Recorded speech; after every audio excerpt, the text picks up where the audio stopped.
Well, the colour's been drying overnight and I'm pretty pleased with how it's turned out. I think it looks pretty natural, so I'm going to now coat it in Danish oil. Danish oil stops any sweat or grime from the player's hand going into the wood, and it'll protect the surface. It also gives a really nice finish, so it feels good when you play the instrument. So I've got a nice big tin of Danish oil here. A bit of kitchen towel should do to apply it. And then I'm just going to apply it to the neck. At the moment, because I've still got work to do to the fingerboard, I'm not too fussy about whether it goes onto the edges here. It won't hurt to seal those up. I'm going to have to paint them when it's dry anyway, which I will do next. But for now, let's have a look and see what happens to the neck when I add the oil. Oh, that's coming up really nicely. You can really see the grain and the colour coming up, and it just gives it that lovely sheen.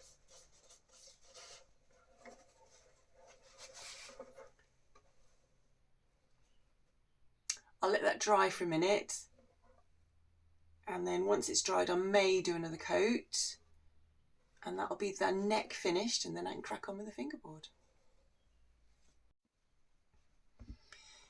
I've actually given the neck 2 coats of Danish oil now, and if you can see within all the masking tape, it's gone on very nicely, so that will protect the neck beautifully. The last job to do is to now restain this fingerboard. As you can see, I've masked everything up.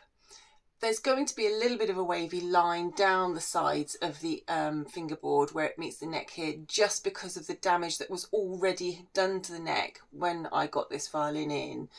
As I'm not taking the fingerboard off and redoing that whole joint, I've made it as good as I can, and I'm just going to have to live with the results, but they should be pretty good, I think. So everything's masked off. Put the masking tape away. I've got a little jar ready for my ebony stain. This is really good stuff. It coats the fingerboard really well and sinks into the wood so that it gives it quite a nice long-lasting finish. But you do have to be very careful with it, because it does exactly that, stains everything. So I'm going to tip a little bit into the jar. Put the lid back on that. I've learnt from my mistakes. Okay. So I think I'll start on the edges and just work my way around.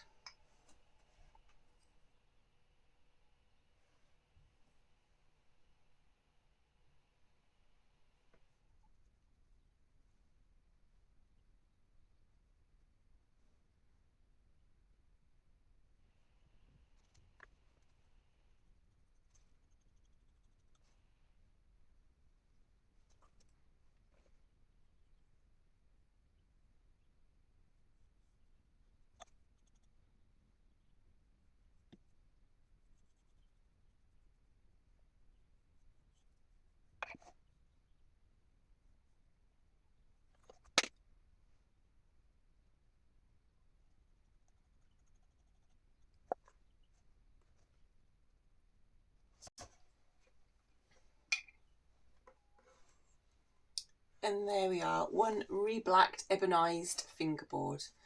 I'll wait for that to dry, then take all the masking tape off and we'll have a look and see how it's gone.